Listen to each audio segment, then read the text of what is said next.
D में total कितने electron जाएंगे बेटा, समझना बेटा, 1 2 3 4 5 6 7 8 9 और 10 है ना। एस में कितना इलेक्ट्रॉन आपने फिल किया, तो यहाँ पे 2 इलेक्ट्रॉन रहेंगे एस में, और पी वाला जो ऑर्बिट है उसमें टोटल कितना इलेक्ट्रॉन रहेगा, 1 2 और 3। अभी समझना बेटा होता क्या है, समझने की बात इतना है बेटा कि जब हम नाइट्रोजन फॉस्फोरस की बात कर रहे थे, तो नाइट्रोजन और फॉस्फोरस, अगर मैं नाइट्रोजन की बात कर रहा हूं बेटा तो ये 1s हो गया। अभी समझो कि ये वाला जो ऑर्बिट है जिसमें हमने भले 5 इलेक्ट्रॉन हमने फिल किया हुआ, पर चीजें समझो बेटा, ये अगर मैं एक ऑर्बिट सेट कर रहा हूं तो ये हमारा ऑर्बिट कौन सा हो गया, 1s वाला ऑर्बिट है। ये वाला कौन सा हो गया, 2s, ये कितना होगा 2p, है ना। अगर मैं 2s में 2 इलेक्ट्रॉन फिल कर दिया, ये वाले ऑर्बिट में हमने कितना इलेक्ट्रॉन फिल कर दिया, 2, और p जो होता है उसमें कितना इलेक्ट्रॉन रहेगा, 1, और ये कितना है 2, और ये कितना होगा 3। अभी समझो बेटा कि ये न्यूक्लियस जो होता है इलेक्ट्रॉन का अट्रैक्शन फोर्स लगाएगा। अभी देखो बेटा, ये इलेक्ट्रॉन जो है, मतलब ये जो प्रोटॉन है, जो न्यूक्लियस में जो प्रोटॉन है वो इलेक्ट्रॉन का अट्रैक्शन फोर्स लगा रहा है। पर चीजें समझो बेटा, ये हमारा ये तो 1s हो गया, हीलियम हो गया, तो ये देखो 2s एंड 2p, जिसको मैं आउटर मोस्ट शेल का जनरल इलेक्ट्रॉनिक कॉन्फ़िगरेशन है बेटा, ns और np। तो लास्ट ऑर्बिटल में कितना इलेक्ट्रॉन रहेगा, तो 2s, s में 2 रहेगा, और फिर 1 2 3, टोटल 5 इलेक्ट्रॉन है। तो ये न्यूक्लियस क्या करेगा, इसके ऊपर अट्रैक्शन फोर्स लगाएगा, इलेक्ट्रॉन पे क्या लगाएगा, अट्रैक्शन फोर्स। समझना बेटा, ये इलेक्ट्रॉन पे वो क्या कर रहा है, अट्रैक्शन फोर्स लगाएगा, है ना। तो यहाँ पे भी वो अट्रैक्शन फोर्स लगाएगा बेटा। पर चीजें समझो बेटा, क्या होता है कि इसका शिल्डिंग किसकी मदद से हो रहा है, 1s की मदद से हो रहा है। तो यहाँ पे शिल्डिंग कैसा होगा, s ऑर्बिटल है, शिल्डिंग कैसा हो जाएगा, ज्यादा हो जाएगा, और शिल्डिंग ज्यादा होगा तो इफेक्ट जो होता है अट्रैक्शन फोर्स जनरली कैसा होगा, शिल्डिंग इफेक्ट जो है s ऑर्बिटल की मदद से स्ट्रांग हो जाएगा, अट्रैक्शन फोर्स कैसा हो जाएगा, थोड़ा वीक होगा। तो यहाँ पे समझो कि साइज जो होता है, टॉप टू बॉटम में चलोगे तो एटॉमिक साइज बढ़ने से उसका साइज जो होता है वो बढ़ेगा। अभी होता क्या बेटा, समझो कि जैसे डी ऑर्बिट आने से, ये देखो बेटा डी ऑर्बिट है, मतलब ये न्यूक्लियस है, तो ये न्यूक्लियस में जितने प्रोटॉन होंगे वो प्रोटॉन, मतलब इसके ऊपर भी अट्रैक्शन फोर्स लगाएंगे, ये वाले इलेक्ट्रॉन पे भी अट्रैक्शन फोर्स तो लगाएंगे। पर यहाँ पे समझो आउटर मोस्ट शेल में जो 5 इलेक्ट्रॉन है वो 5 इलेक्ट्रॉन से पहले डी ऑर्बिट आ रहा है, और डी ऑर्बिट जो होता है वहां पे शिल्डिंग पावर उसका कैसा रहेगा, वीक रहेगा, पुअर रहेगा।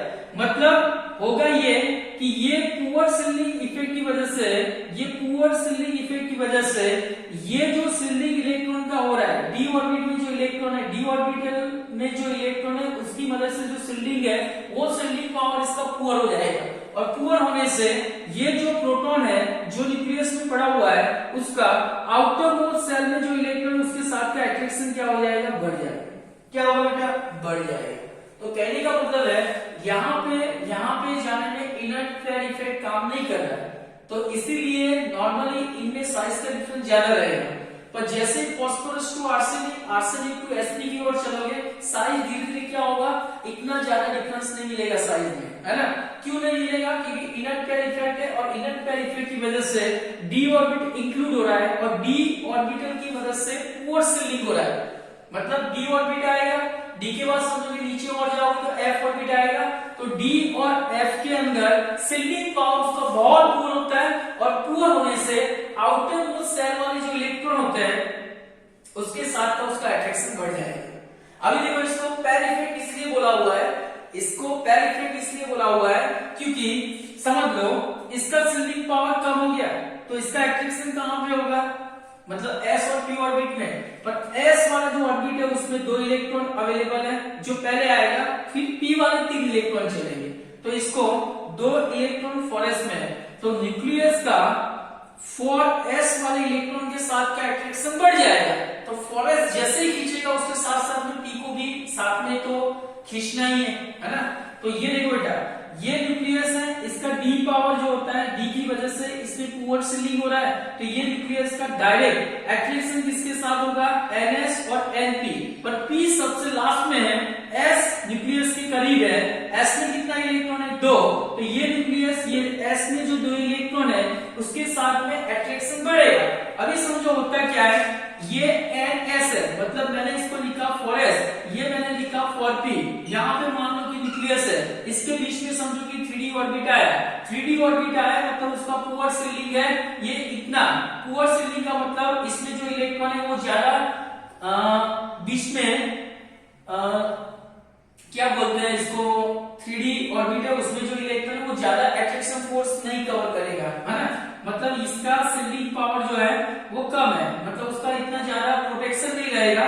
तो s ऑर्बिट में जो दो इलेक्ट्रॉन है उसका न्यूक्लियस के साथ का अट्रैक्शन बढ़ेगा।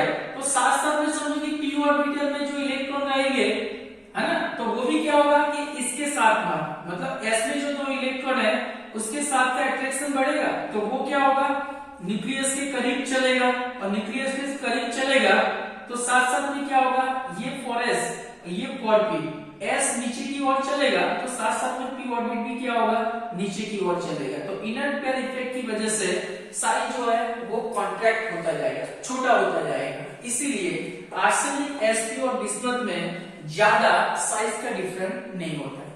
तो नाइट्रोजन टू फास्फोरस की ओर चलोगे साइज बढ़ेगा, फास्फोरस टू आर्सेनिक, आर्सेनिक से sp, sp से बिस्मथ की ओर चलोगे साइज थोड़ा छोटा होता जाएगा।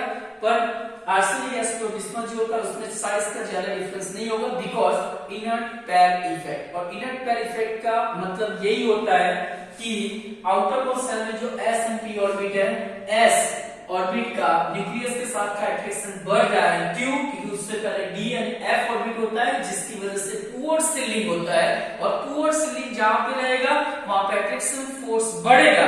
किसके साथ का बढ़ेगा? आउटर कोर सेल में जो इलेक्ट्रॉन है उसका न्यूक्लियस की ओर अट्रैक्शन बढ़ेगा। और इनर्ट पेयर का मतलब ये होता है कि वो इनर्ट का मतलब होता है हमको नोबल गैस जैसा इलेक्ट्रॉनिक कॉन्फ़िगरेशन है तो s में दो इलेक्ट्रॉन अवेलेबल है, तो उसकी वजह से इनर्ट पेयर इफेक्ट, इनर्ट का मतलब और पेयर इफेक्ट का मतलब दो इलेक्ट्रॉन है और जो न्यूक्लियस की ओर अट्रैक्ट होते हैं तो साथ साथ में p ऑर्बिटल भी कॉन्ट्रैक्ट होता जाएगा, मतलब छोटा होता जाएगा। तो ये हो गया हमारा इनर्ट पेयर इफेक्ट। आपको ध्यान रखना है कि नाइट्रोजन फास्फोरस में साइज का डिफरेंस ज्यादा होता है बिकॉज़ वहां पे इनर्ट पेयर इफेक्ट एब्सेंट होता है। इनर्ट पेयर इफेक्ट वहां पे रहेगा जहां पे d and f orbit presence रहेगा। टॉप टू बॉटम में जाओगे d आता है, d का प्रिंसिपल क्वांटम नंबर और बढ़ेगा, फिर बढ़ेगा और साथ में f ऑर्बिट आता है। तो बिस्मथ में भी नॉर्मली सीलिंग पावर जो होता है due to presence of the f orbit, उसका सीलिंग पावर क्या हो जाएगा, due to f orbit shielding power कैसा हो जाएगा, बहुत पुअर होगा। तो वहां पे नॉर्मली अट्रैक्शन फोर्स और बढ़ेगा। तो टॉप टू बॉटम में साइज में जो वेरिएशन होता है, कभी बड़ा कभी कम हुआ, कभी ऑलमोस्ट सेम रहा, तो due to presence of the inert pair effect. चलो इतना क्लियर हो गया। तो इतनी चीजें आपको थोड़ा ध्यान में रखना बेटा कि इनर्ट पेयर में इस तरह से चलोगे। चलो क्लियर है। तो ये हो गया हमारा इलेक्ट्रॉनिक कॉन्फ़िगरेशन, साथ साथ में एक छोटा सा इफेक्ट था inert pair effect, ceiling effect, जिसके बारे में मैंने बताया। ये टर्म्स को आपको याद कर लेना बेटा क्योंकि ये नीट एग्जाम में पूछा नहीं जाएगा, पर प्रॉपर्टी को समझने के लिए ये सारी चीज को समझना जरूरी है। अभी बेटा मैं एक छोटा सा टॉपिक जो है आयोनाइजेशन एंथैल्पी के बारे में थोड़ा एक्सप्लेन कर लेता हूं बेटा। आयोनाइजेशन एंथैल्पी या आयोनाइजेशन एनर्जी दोनों का मतलब एक ही होता है, बट आपको सबसे पहले एक डेफिनेशन लिखो बेटा। Ionisation enthalpy, ionisation enthalpy, enthalpy या तो आयोनाइजेशन एनर्जी, दोनों का मतलब यही होता है। बट इसको आयोनाइजेशन एंथैल्पी को हम सिंबलाइज करेंगे, आयोनाइजेशन एंथैल्पी को हम सिंबलाइज करेंगे आईई, आयोनाइजेशन एंथैल्पी। लिखो बेटा सबसे पहले आयोनाइजेशन एंथैल्पी का मतलब क्या होता है, तो उसका डेफिनेशन लिखो।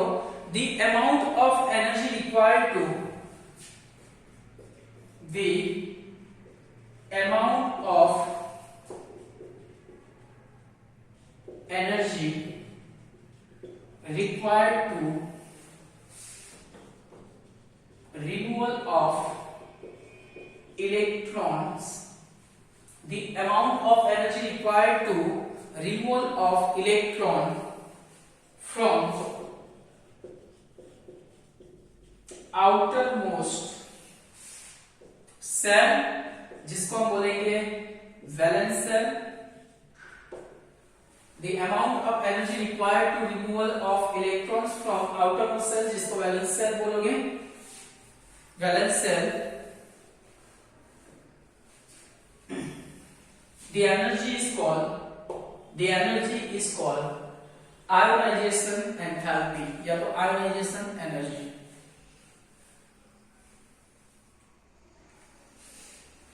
देखो बेटा नॉर्मली क्या होता है, नाइट्रोजन, फास्फोरस, आर्सेनिक, एसपी और बिस्मथ।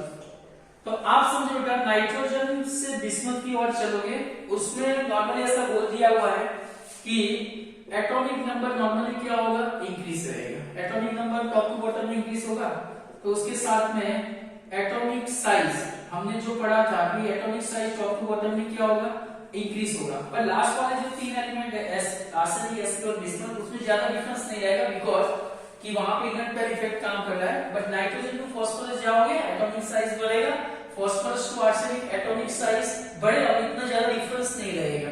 फिर आर्सेनिक, एसपी और बिस्मथ में नॉर्मली एटॉमिक साइज कैसा रहेगा, ऑलमोस्ट सेम रहेगा। क्लियर हुआ? पर आपको ध्यान इतना रखना है, जितना साइज बढ़ेगा उसका ऑपोजिट होता है, मतलब atomic size is inversely proportional to ionization enthalpy. मतलब टॉप टू बॉटम में अगर एटॉमिक साइज इंक्रीज हो रहा है तो वहां पे आयोनाइजेशन एंथैल्पी क्या होगा, डिक्रीज होगा। तो एटॉमिक नंबर इंक्रीज हुआ है, एटॉमिक साइज क्या होगा, इंक्रीज होगा, आयोनाइजेशन एंथैल्पी वहां पे क्या हो जाएगा, डिक्रीज होगा। पर चीजें समझो बेटा, इसके आउटर मोस्ट सेल में अगर मैं नाइट्रोजन फैमिली की बात कर रहा हूं, जैसे नाइट्रोजन है 7 के हिसाब से 2 5 हो गया, और हमने ये बोला हुआ है कि इलेक्ट्रॉन लूज करके, है ना, इलेक्ट्रॉन लूज करने का जो पैटर्न होता है वहीं पे हमको आयोनाइजेशन एंथैल्पी मिलेगा। इसके आउटर मोस्ट सेल में 5 इलेक्ट्रॉन है, कि जैसे ये आयोनाइजेशन एंथैल्पी होती है बेटा, वो 3 तरह का, मतलब अलग अलग हिसाब से चलेगा। कि जैसे मुझे लिखना है कि भाई फर्स्ट आयोनाइजेशन एंथैल्पी, मुझे लिखना है सेकंड आयोनाइजेशन एंथैल्पी, मुझे लिखना है थर्ड आयोनाइजेशन एंथैल्पी, फिर तक चलेगा, एक एक इलेक्ट्रॉन लूज करना है। जैसे मैं इसका डेफिनेशन मुझे बनाना है, तो फर्स्ट आयोनाइजेशन एंथैल्पी का मतलब क्या हुआ, the amount of energy required to removal of 1 electron from the ground state. मतलब अगर समझो कि ये मेटल सॉलिड है और ये मेटल सॉलिड ने m+1 बनाया, तो वहां पे 1 इलेक्ट्रॉन लूज किया, तो ये हमारा फर्स्ट आयोनाइजेशन एंथैल्पी। मतलब NH में से m+1 बनाने के लिए 1 इलेक्ट्रॉन लूज करना है, तो यहाँ पे जो एनर्जी आप प्रोवाइड करोगे वो एनर्जी को हम बोलेंगे फर्स्ट आयोनाइजेशन एंथैल्पी, जिसको IE1 बोलोगे। सेकंड आयोनाइजेशन एंथैल्पी का डेफिनेशन कैसे सेट करोगे बेटा, तो सेकंड का मतलब आपने m+1 बना दिया, तो m+1 में से वापस में यहाँ पे कुछ एनर्जी प्रोवाइड कर रहा हूं, जो m+2 बनाएगा और 1 इलेक्ट्रॉन लूज कर देगा, जिसको हम IE2 बोलेंगे। तो ये सेकंड आयोनाइजेशन एंथैल्पी हो गया। थर्ड का मतलब ये हो गया कि वहां पे m+2 है, और मतलब ये चीजें जो होती है ना बेटा गैसेस फॉर्म में रहेंगी, तो यहां से समझो कि m+3 बनाने के लिए हमने जो एनर्जी प्रोवाइड किया और 1 इलेक्ट्रॉन लूज हो गया, तो ये वाला हमारा थर्ड आयोनाइजेशन एंथैल्पी होगा। पर चीजें समझो बेटा, अगर मैं first ionization, second ionization, third ionization का कंपैरिजन कर रहा हूं, तो उसमें सबसे ज्यादा वैल्यू किसका होगा, अमाउंट ऑफ एनर्जी कहां पे सबसे ज्यादा अप्लाई करनी पड़ेगी, by the loose of electron. मेरा कहने का मतलब क्या है कि अगर समझो बेटा ये मेटल सॉल्ट में से m+1 बना है, मतलब क्या होता है कि भाई ये मेटल मान लो एक ही जैसा है ना। फॉर एग्जांपल आपने एल्यूमिनियम कंसीडर किया हुआ है, तो उसमें से Al+1 बनाओगे, फिर Al+2 बनेगा, फिर Al+3 बनेगा। मेरा कहने का मतलब कुछ समझो बेटा, अगर एल्यूमिनियम है तो Al+1 +2 +3, तो +1 +2 +3 बनाओगे, उसमें नंबर ऑफ प्रोटॉन एक जैसे रहेंगे, पर एक एक इलेक्ट्रॉन कम होता जाएगा। जितना इलेक्ट्रॉन कम होगा वहां पे इफेक्टिव न्यूक्लियर चार्ज उतना इलेक्ट्रॉन पे ज्यादा फोर्स लगाएगा, मतलब अट्रैक्शन फोर्स इंक्रीज करेगा। मतलब IE1 में जितनी एनर्जी लगी थी उससे ज्यादा एनर्जी m+1 में से m+2 बनाने में लगेगी, क्योंकि यहाँ पे नंबर ऑफ इलेक्ट्रॉन इसलिए कम हो गया ताकि इलेक्ट्रॉन के साथ का अट्रैक्शन बढ़ा। और फिर समझो कि IE2 है, उससे ज्यादा IE3 में ज्यादा एनर्जी लगानी पड़ेगी, क्योंकि 2 इलेक्ट्रॉन वहां पे लूज कर दिए ऑलरेडी, तो वहां पे इफेक्टिव न्यूक्लियर चार्ज के सामने इलेक्ट्रॉन कम हुए, तो अट्रैक्शन फोर्स बढ़ेगा। तो कहने का मतलब IE1 जो है उसका जो पावर है, अमाउंट ऑफ एनर्जी यहाँ पे जो रहेगी वो सबसे कम रहेगी, फिर IE2 में बढ़ेगी, फिर IE3 में बढ़ती जाएगी। तो फर्स्ट आयोनाइजेशन एंथैल्पी का वैल्यू है वो थोड़ा कम रहेगा as compare to second and third. Second and third की ओर चलोगे तो वहां पे आपको थोड़ा सिस्टम याद करना है ऑर्डर ऑफ।